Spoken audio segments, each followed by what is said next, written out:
오늘 우리에게 주신 하나님의 말씀은 데살로니가전서 5장 16절로 22절에 있는 말씀을 봉독하겠습니다. 항상 기뻐하라, 쉬지 말고 기도하라, 범사에 감사하라. 이것이 그리스도 예수 안에서 너희를 향하신 하나님의 뜻이니라. 성령을 소멸하지 말며 예언을 멸시하지 말고 범사에 헤아려 좋은 것을 취하고 악은 어떤 모양이라도 버리라. 아멘. 네, 성경은 항상 기뻐하라고 말하고 있습니다. 항상 기뻐하라. 그리고 쉬지 말고 기도하라. 뿐만 아니라 범사에 감사하라. 이것이 그리스도 예수 안에서 너희를 향하신 하나님의 뜻이니라. 우리를 향하신 하나님의 뜻을 성경은 분명하게 말해주고 있습니다. 먼저는 기뻐하라는 것입니다. 항상 기뻐하라. 우리가 이 말씀을 잘못 인용하면 내 스스로 내 기분을 좋게 하려고 하는 그런 뜻으로 오해할 수가 있습니다. 항상 기뻐하라고 하니 항상 웃고 항상 떠들고, 그 말이 아닙니다. 항상 기쁨. 이 기쁨은 어떤 기쁨을 말할까요? 그 앞절에 있는 모든 말씀을 통틀어서 결론을 짓는 말씀이 그러므로 항상 기뻐하라예요. 성령을 통하여서 하나님의 임재로 인하여 기뻐함을 말하고 있는 것입니다. 하나님의 임재로 인하여 기뻐하라. 기뻐하라. 항상 하나님의 임재 가운데 있어라. 그 말입니다. 하나님의 임재는 기쁨을 가져다 주는 것입니다. 여러분, 하나님의 임재는 기쁨을 가져다 주는 것이고 사탄의 역사는 걱정과 근심을 가져다 줍니다. 걱정과 근심은 우리의 믿음을 빼앗아갑니다.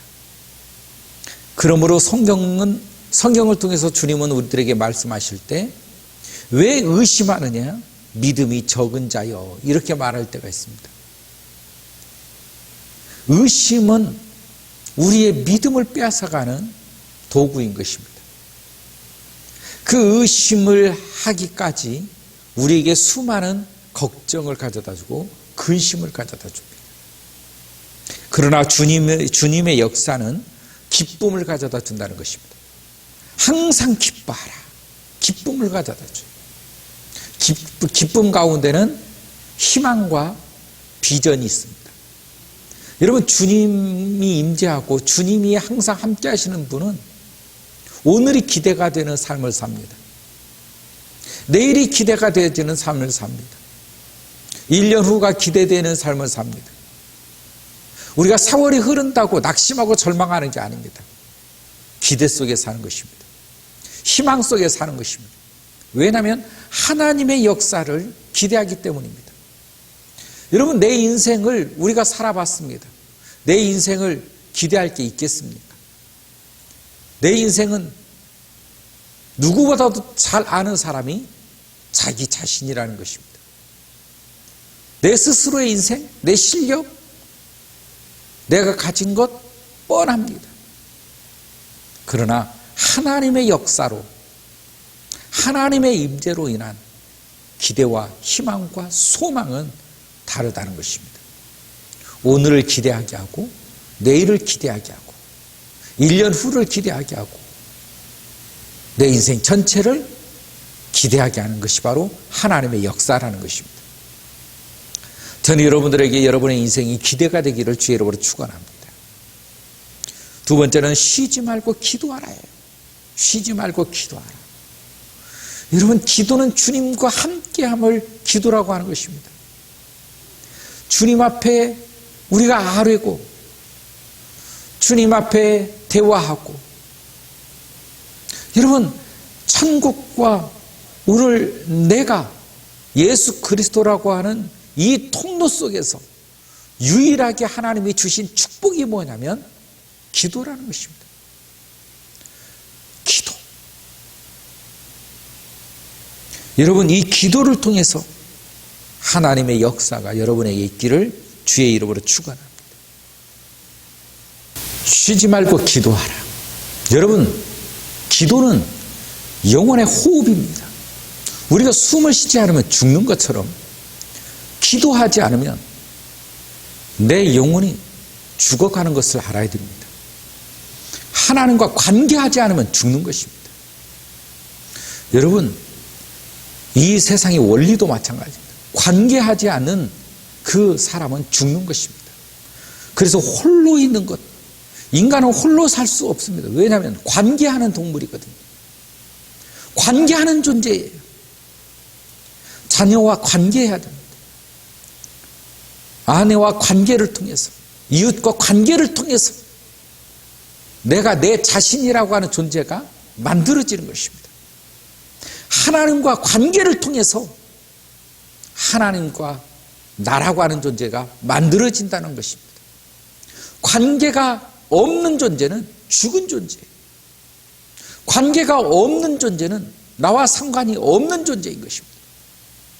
여러분, 인간 사회에서도 나와 관계가 없는 존재에 대해서 내가 관심을 가질 이유가 있습니까? 나와 관계가 없는 존재에 대해서 우리는 알 수도 없고 알 필요도 없습니다. 관계하는 존재를 통하여서 모든 일들이 일어날 뿐만 아니라 그게 나의 삶이 되는 것이고, 그 관계를 통해서 나라고 하는 존재를 발견되어지는 것이고 나의 삶이 만들어지는 것입니다. 하나님과 관계를 통해서, 하나님은 하나님 되시며 나는 나됨이 관계 속에서 이루어지고 만들어진다는 것입니다. 그 관계가 바로 기도라는 거예요. 이 관계를 더욱더 푹 돋아주고 이 관계를 더욱더 끈끈하게 맺어주는 존재가 바로 기도라는 것입니다. 우리가 인간 세상에서도 얼마만큼 관계를 가지고 있느냐, 그 관계를 더 끈끈하게 맺어주는 것은 대화입니다. 얼마나 많이 만나고 얼마나 많은 대화가 일어나는. 여러분, 우리가 수많은 강연이라든지 수많은 책에서 뭐라고 합니까? 대화를 많이 하라는 것입니다. 대화를. 그래야 관계가 회복된다는 거예요. 대화하지 않으면 관계가 끊어집니다. 대화해야 됩니다. 그렇듯이 하나님과 나라고 하는 존재의 관계도 대화를 해야 됩니다. 대화하지 않으면 끊어집니다. 점점 멀어집니다. 왜 내 믿음이 점점 하나님과 멀어질까? 간단합니다. 기도하지 않기 때문입니다.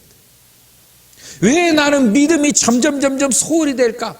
간단하지요. 대화하지 않기 때문에. 다시 말하면 기도하지 않기 때문에. 오늘 당신은 기도하십니까? 기도하고 계십니까? 하나님과 내가 관계하지 않으면, 관계 속에서 기도하지 않으면 멀어진다는 것을 알아야 됩니다. 어색해진다는 것을 알아야 됩니다. 기도하십시오. 쉬지 말고 기도하라. 끊임없이 관계하라. 끊임없이 하나님과의 대화를 이어가라. 이것이 하나님의 뜻이라는 것입니다. 우리가 하나님의 뜻을 내 욕심 가운데서 찾는 것이 아니라 기도 속에서 찾는 것이라는 것입니다. 하나님은 기도하라는 것입니다. 여러분, 성부, 성자, 성령, 왜 하나님은 삼위일체이실까요? 그 삼위가 하나가 되는, 이게 하나님의 원리지요. 셋이 하나다. 하나가 셋이다. 이 세 하나님이 관계를 통하여 한 분이 되는 것입니다. 하나님은 이런 특징이 있습니다. 하나님도 스스로 관계하시면서 한 분으로 존재하는 것입니다. 성부와 성자와 성령, 관계하시는 하나님. 그 관계 속에서 관계를, 나에게 손을 뻗어 주셨습니다. 역시 나와 하나님과 관계를 통하여 이루어진다. 나와 성도들과 관계를 통하여 하나가 되어진다. 오늘 우리는 주 안에서 하나가 되어져야 하는 것입니다. 무엇을 통하여? 관계를 통하여, 서로 기도를 통하여, 믿음을 통하여. 이게 하나님의 뜻이라는 것입니다. 세 번째는 범사에 감사라는 것입니다. 이건 범사에 감사하라라고 해서 날마다 감사하려고 애쓰는 게 아니라 성령이 역사하시고 하나님과 관계하는 사람은 감사가 있을 수밖에 없다는 것이죠. 여러분, 감사는 다른 말로 경배입니다. 그분을 경배하라 해요. 어떻게? 기쁜 마음으로 관계하면서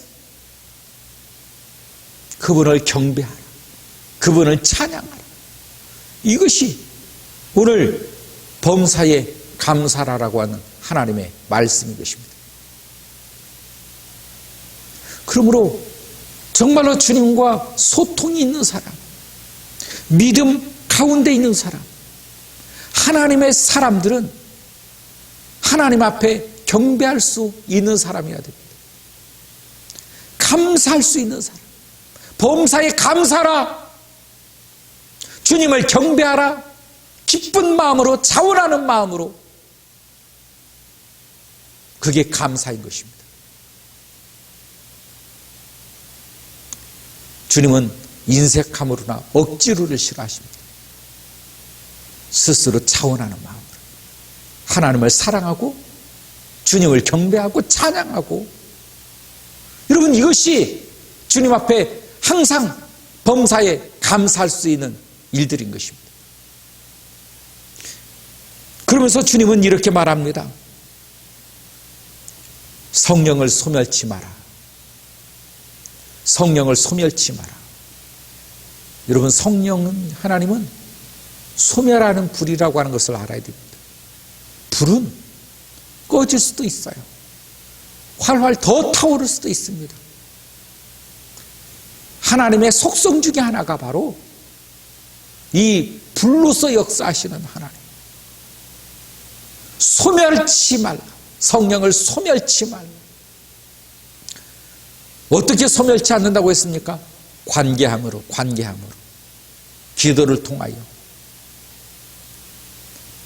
여러분, 주님과 항상 기도를 통하여 성령, 하나님의 뜨거운 성령의 불이 활활 더 타올라야지. 냉랭하게 깨져버리고 꺼져버리면 안 됩니다. 성령을 소멸치 마라. 뿐만 아니라 예언을 멸시하지 말고. 여기서 예언이라고 하니까 우리 앞날에 대한 예언만 생각하는 사람, 이 예언이라고 해서 하나님의 말씀을 가리켜 말하는 것입니다. 이 하나님의 말씀을 예언서라고 해요.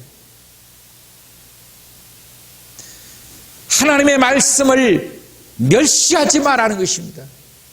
이 말씀은 반드시 이대로 되어지는 것입니다.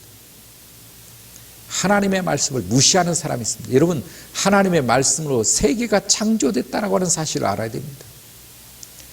그 하나님의 입에서 나오는 그 말씀으로 이 우주가 창조되었고 오늘 이 우주의 자연 질서가 만들어졌음을 믿으셔야 되는 것입니다.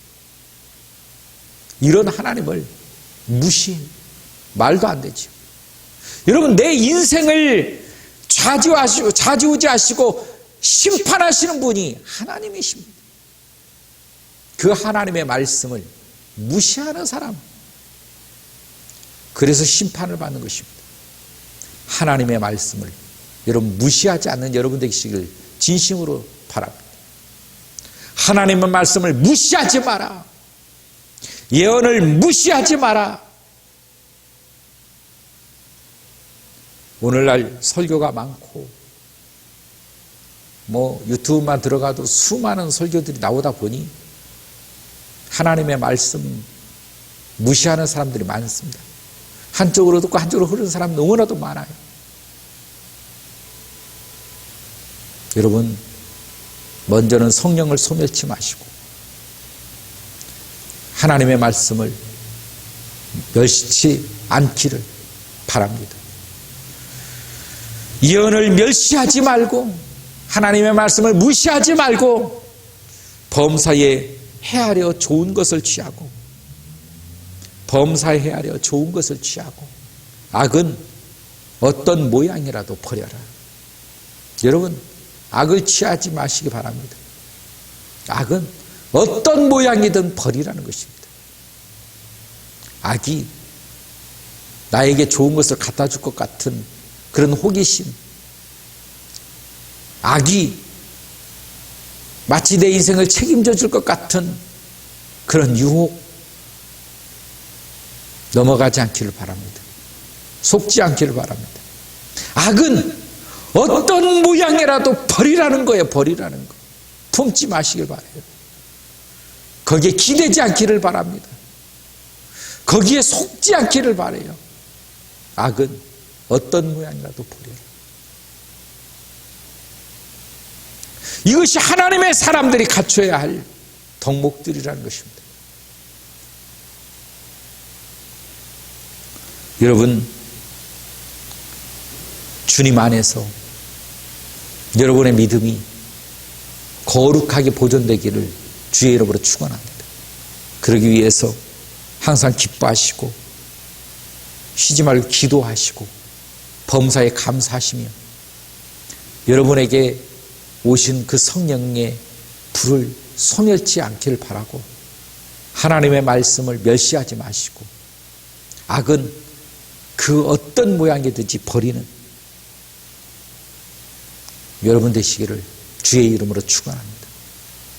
정말로 여러분의 일평생의 믿음 가운데서 여러분이 지키고 가야 될 하나의 신조로 여기셔도 좋습니다. 항상 성령 안에서 기도하고 주님의 말씀 가운데 내가 순종하고 악한 그 어떤 것과도 내가 품지 않고 싸우며 내가 꿋꿋이 하루하루 믿음으로 이기며 살아가야지. 이것이 내 인생의 뼈되고 내 인생의 근간이 되어야 됩니다. 이게 믿음의 사람이에요. 이게 살아있어야 하나님의 사람이라고 말할 수가 있는 것입니다. 저희 여러분 모두가 주 안에서 하루 승리해 나가는 믿음의 사람들이 될 수 있기를 주의 이름으로 축원합니다. 기도하겠습니다. 사랑이 많으신 하나님, 오늘도 주 안에서 저희들을 품어주시고 인도해 주셔서 감사합니다. 오직 믿음으로서 승리하는 주의 자녀 될 수 있도록 축복하여 주옵소서. 예수님의 이름으로 기도하옵나이다. 아멘.